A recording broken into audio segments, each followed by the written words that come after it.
end the day. What a wonderful way to end the day. Sasa Waziri Joe hakuwa amenitayarisha, ndio umeona nimezubaa kidogo hapa, sikuwa ninajua nitacheza. But next time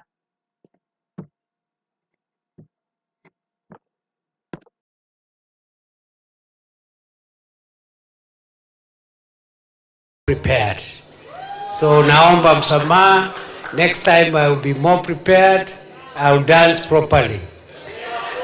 Leo tumezunguka, tulianza asubuhi kule Nairobi, pia tukaenda kule Trans Nzoia, the Kenya-Uganda border, tukarudi Kwale, sasa tuko Mombasa. Tunashukuru Mungu kwa nchi yetu nzuri.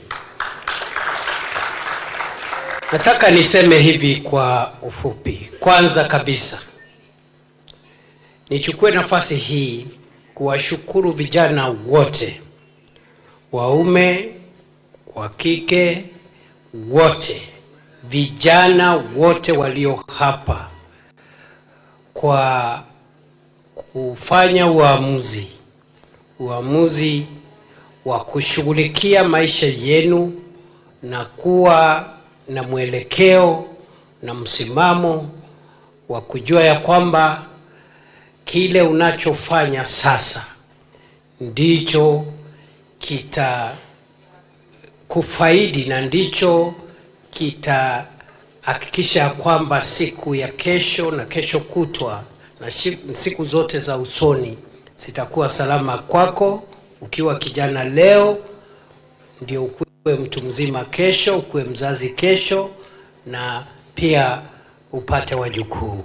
What you're doing today is what will impact on what will happen to you tomorrow as you look forward to establishing families and also going into the future. Nataka niwashukuru sana. I am so impressed.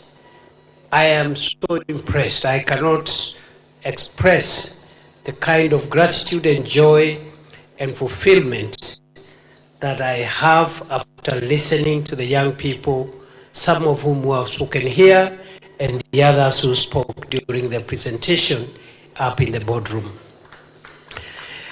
Ya pili, nichukue nafasi hii kumshukuru sana ndugu yetu Mohamud Nur.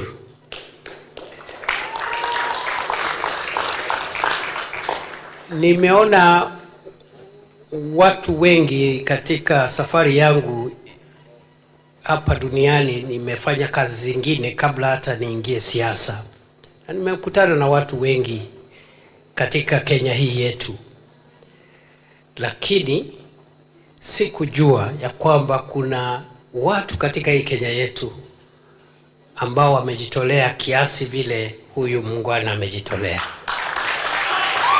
I didn't know we have Kenyans who have sacrificed so much for the love of young people and for the love of our country to make sure that they make a contribution to transform the lives, not just of their own children, but the lives of the children of Kenya. Mimi nakushukuru sana. Asante sana ndugu yangu. Thank you for standing with young people. And I want to assure you that standing with young people, you can never go wrong with it. You will never go wrong for standing with young people. Because as you know, kama mnavyojua, kuna watu watatu muhimu katika maisha. Mtu wa kwanza ni mzazi. Mzazi ni mtu muhimu, kweli si kweli? Mtu wa pili ni mwalimu. Na mtu wa tatu ni mtu wa Mungu. Those three people are very important. And the three, you are in all the three categories. You are a parent, wewe ni mzazi, wewe ni mwalimu, na wewe pia ni mtu wa Mungu, kwa sababu hii kazi ni kazi ya Mungu. Kweli si kweli? Pongezi my brother. Vile vile ni shukuru wale wote ambao wamewezesha kituo hiki kiimarike kifike mahali hapa kwa kusupport ruwaza ya ndugu yetu. Those who have supported the vision of our brother. Starting with my friend, my brother, former Governor 001, Waziri Ali Hassan Joho. My brother, I thank you because the testimony we have had here is that you are one of the first people who partnered with our brother here and all these young people to make the foundation on which this ICT hub is built. I also want to acknowledge the various partners, strategic partners of this ICT hub, from private sector, from government, and I want to recognize in a special way our ICT ministry and the State Department for ICT and the digital economy through PS Engineer Tanui. Pongezi PS. If you ask me, I think we are getting there as a country. We are getting there.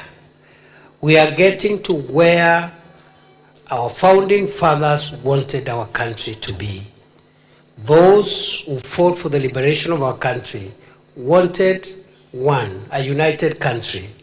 Number two, they also wanted a country where there is intergenerational solidarity.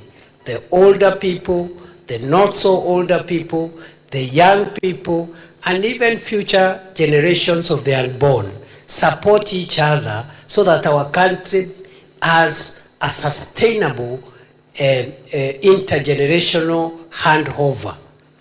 I am saying so because the people who are a little older are us, myself and these political leaders here, and of course maybe our brother. The rest of you are young people. Leadership and nation building is a very temporary and short-term activity. There is very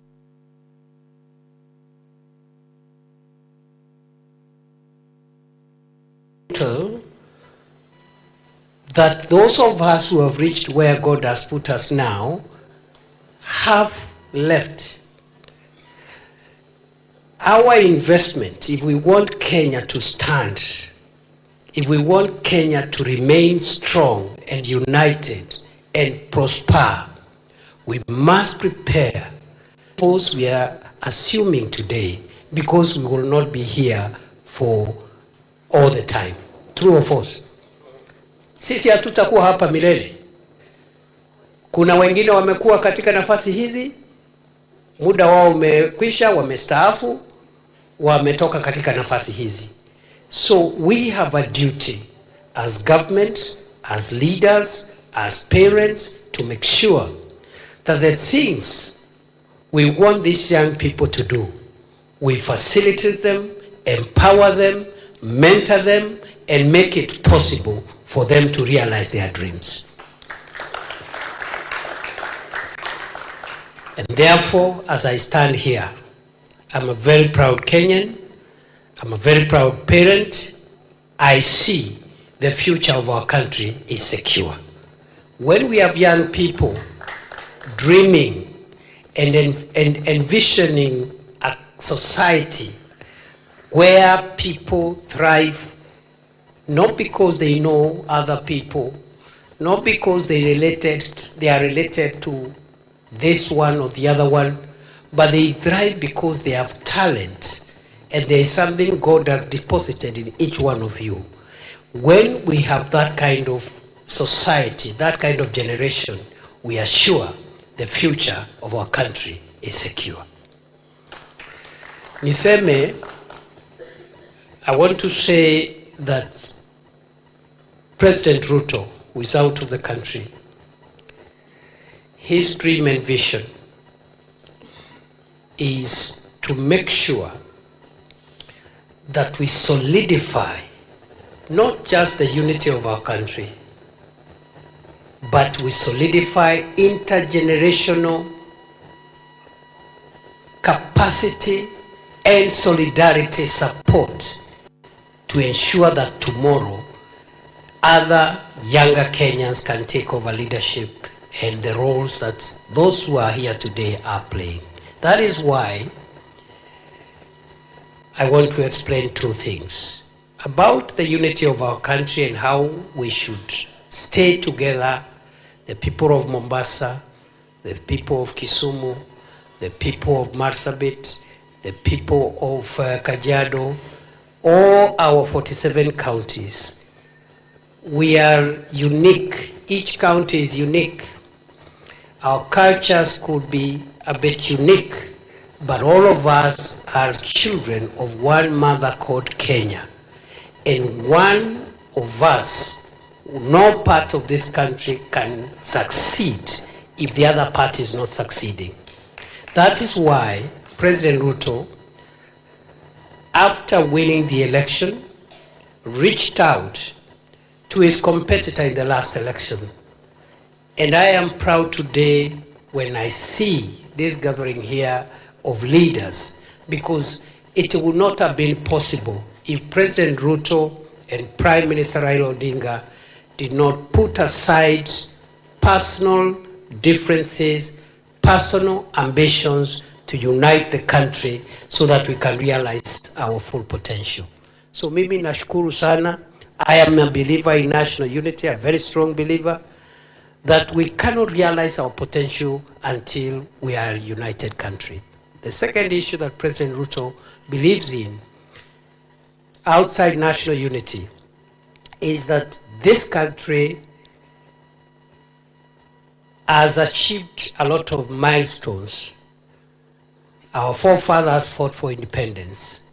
Later on, we had another struggle for the liberty and the freedoms that we enjoy today.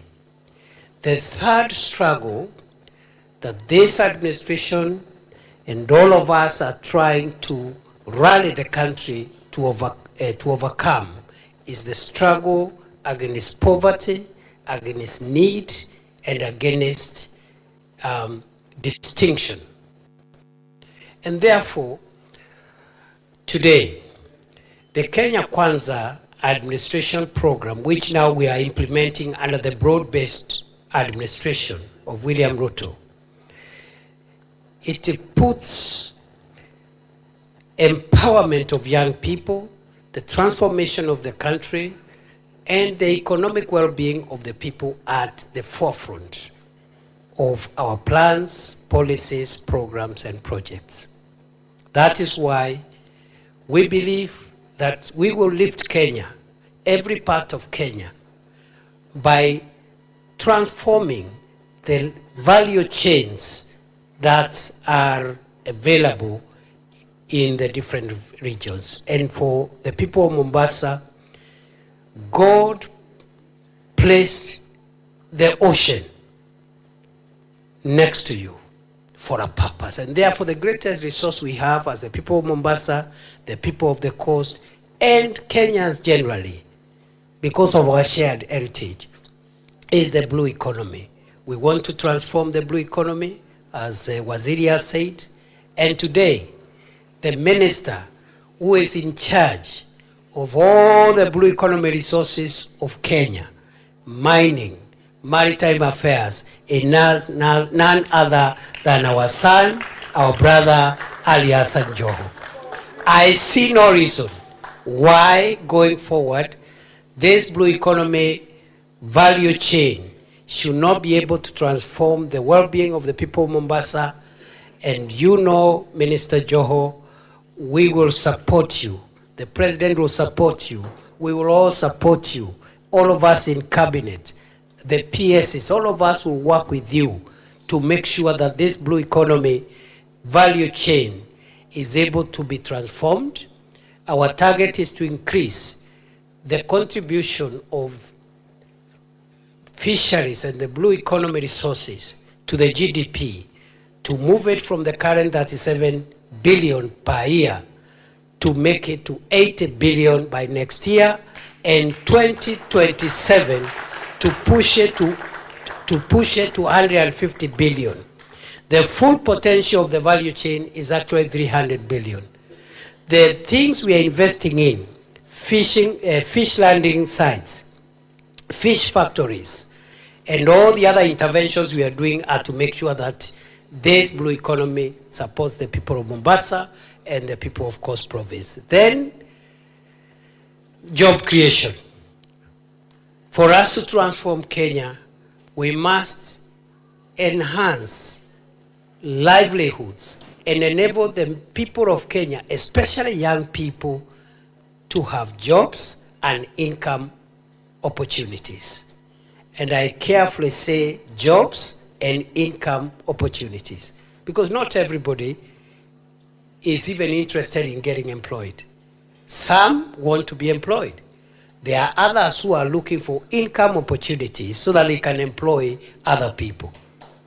And this is the group that I see here, basically. I want to commit that this government will go out of its way. This administration will work so hard to actualize the programs and plans we have to create jobs. Right now, we are creating jobs under 3 pillars. Ya kwanza ni kazi kwa ground. Kazi kwa ground ni kutafutia vijana wetu kazi katika nafasi zote zile zinapatikana. Wale wamesoma tunawaajiri katika idara mbalimbali za umma. As we speak, we are employing teachers, for example, those young people who have teaching qualifications.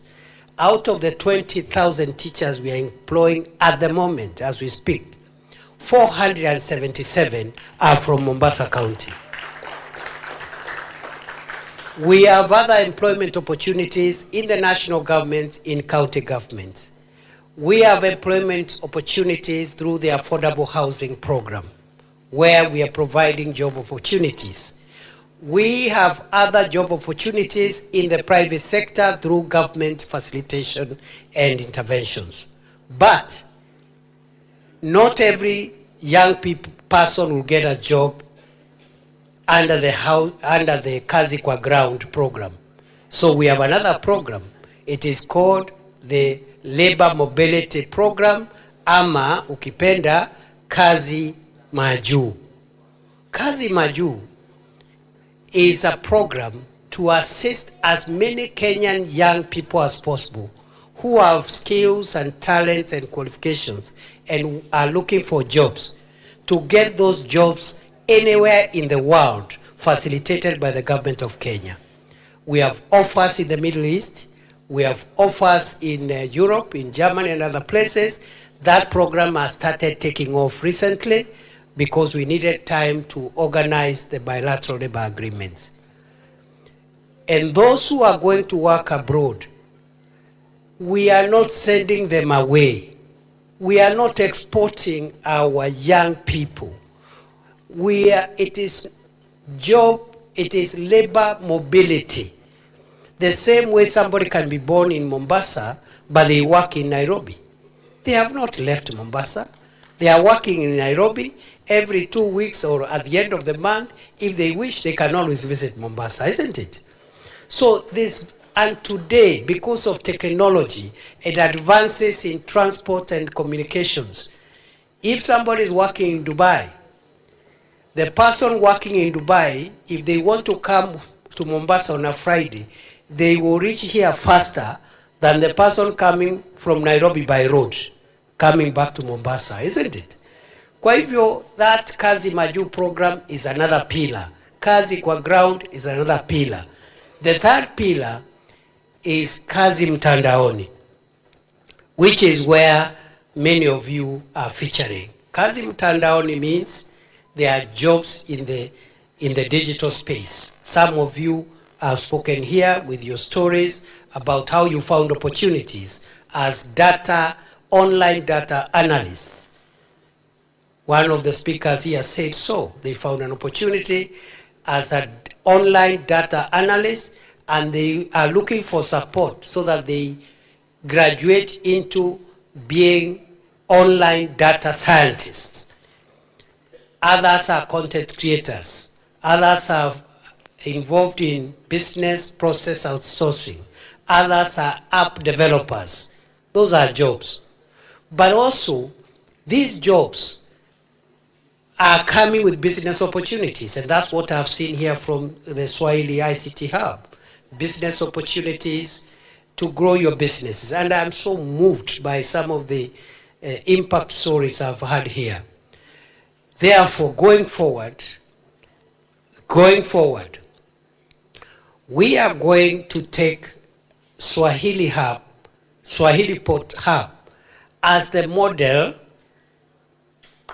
and best case example of a successful ICT hub because of the ecosystem that it has created here beyond digital jobs to provide mentorship, to provide incubation on innovation and tech startups and so forth and so on.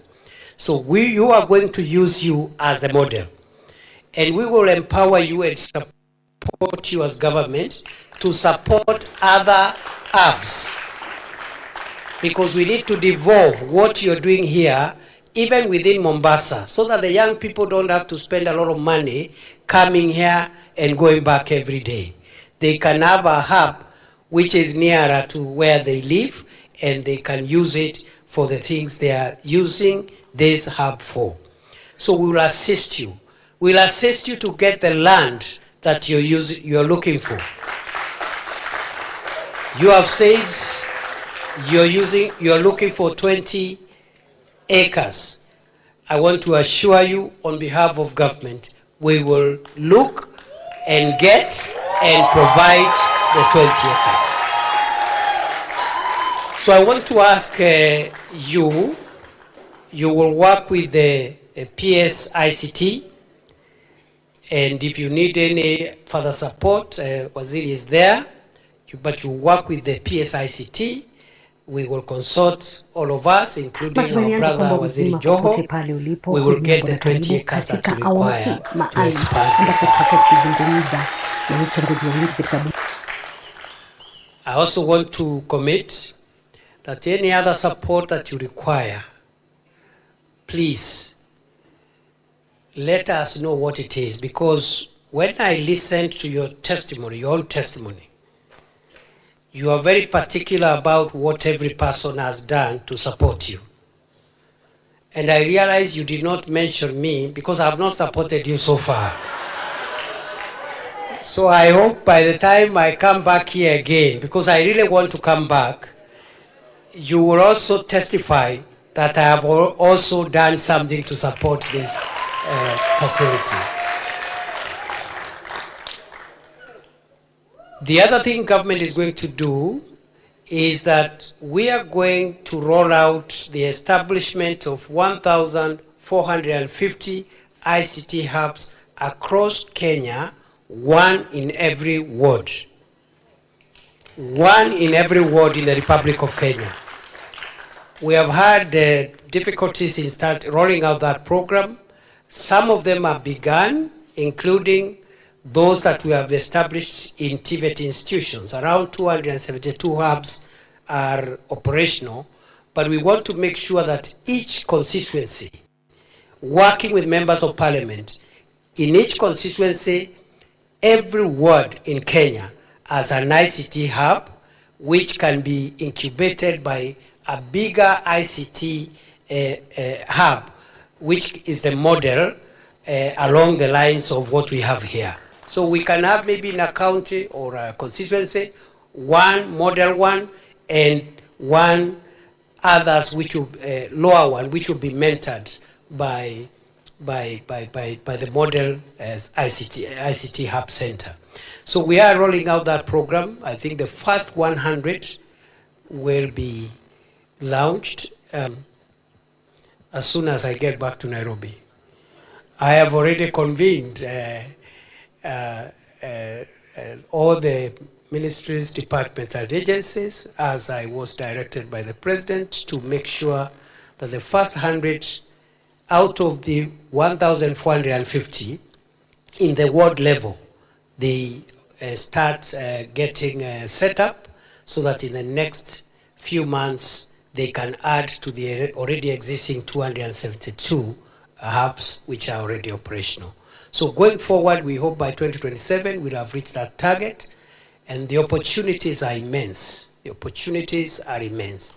And this is a testament that young people can power the country's future. I don't know of a nation that has been changed by old people. All the best ideas, even the great scientists who invented some of the most consequential scientific inventions, they did so in the years of their youth. And therefore, what the youth of Kenya require is mentorship, support, and encouragement. And they will change Kenya. But as I end, I want to give you a simple fatherly advice. Just fatherly advice. Because the potential is there. The hardware that will help you succeed is there. You have everything that you need. However, as a younger person, it is important that you allow to be mentored. The challenge that some of the national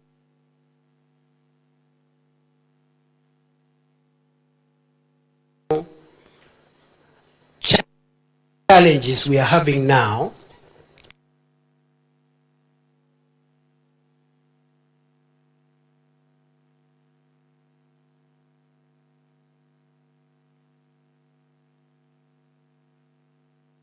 anybody, because they think they know it all and everybody else doesn't know anything. And you don't want to hear anything from any other person. That is a dangerous approach. You must allow. It doesn't matter how powerful you are. It doesn't matter how gifted you are, how talented you are. You must allow to be mentored. There is no shortcut. It is a principle of life. All faiths, all religions, all philosophies, all cultures, the place of mentorship by other people. That is the way. Even the children we give birth to, you bring them up, you help them, you pay school fees for them, you encourage them, you prophesy to them how they'll be great. Eventually they end up doing better than even their parents. But it took a bit of mentorship for them to achieve that that feat of overcoming even what their parents had done. So please, just allow to be mentored, kubali tu pawe wasia, na tunajua muko na talanta, muko, Mungu amewajalia nguvu ya mwili, mafikira, na pengine wazazi wenu wamedhoofika kidogo kwa sababu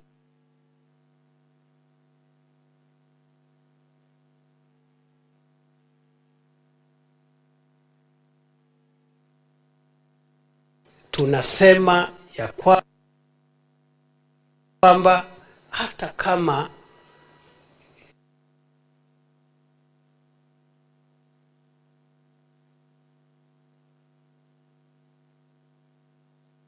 dilika ni kuwa kila kijana anahitaji kuheshimu mzee.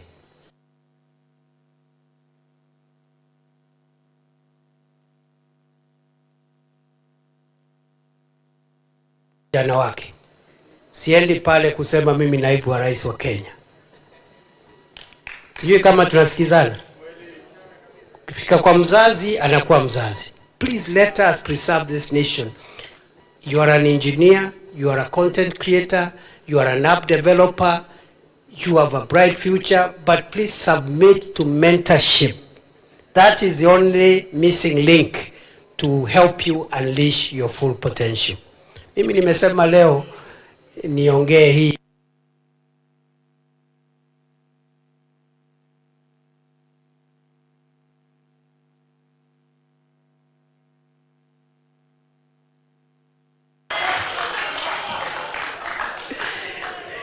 Mnakubaliana na mimi?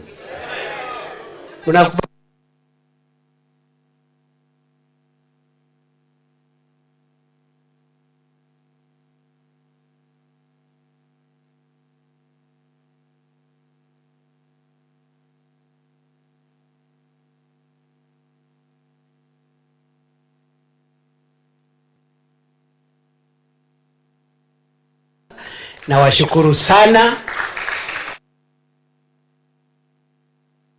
ambao walikuja mapema. We are sorry, we have done so many programs. We've come to the end of the program. So my brother, you will speak to PS, then let me know all the support issues that you require from us, including the land issue, but also I am tempted to also do a few other things, but sit down with the PS first, and then ukibaki utaambia hawa vile nimedecide, because nimesikia some of the testimonies here. These young people need a little support. Then you need a few more partners.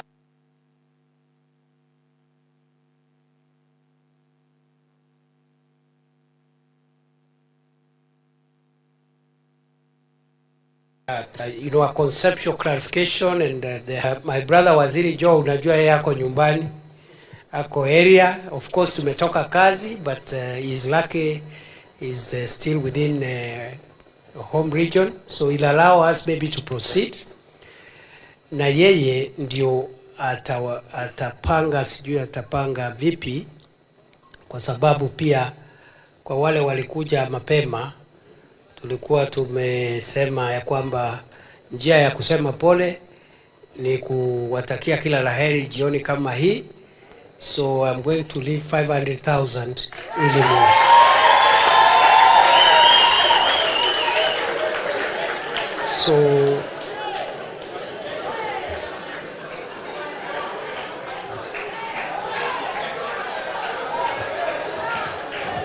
so hiyo tutaacha na mentor, si namna hiyo?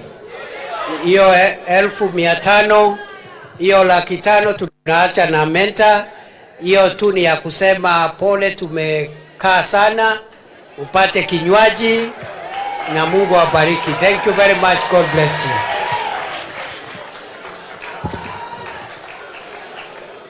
Your Excellency, please, if you'll allow a few pictures.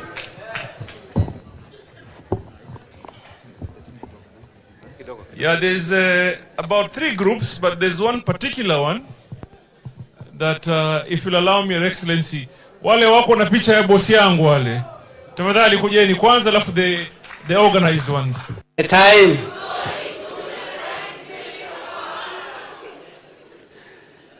Wow, okay. What a wonderful day to end the day. What a wonderful way to end the day. Sasa Waziri Joe hakuwa amenitayarisha, ndio umeona nimezubaa kidogo hapa, sikuwa ninajua nitacheza, but next time I will be more prepared. So naomba msamaha, next time I will be more prepared, I will dance properly. Leo tumezunguka, tulianza asubuhi kule Nairobi, pia tukaenda kule Trans Nzoia, the Kenya-Uganda border, tukarudi Kwale, sasa tuko Mombasa. Tunashukuru Mungu kwa hii. Nataka niseme hivi kwa ufupi. Kwanza kabisa, nichukue nafasi hii kuwashukuru vijana wote, waume, wa kike, wote, vijana wote walio hapa, kwa kufanya uamuzi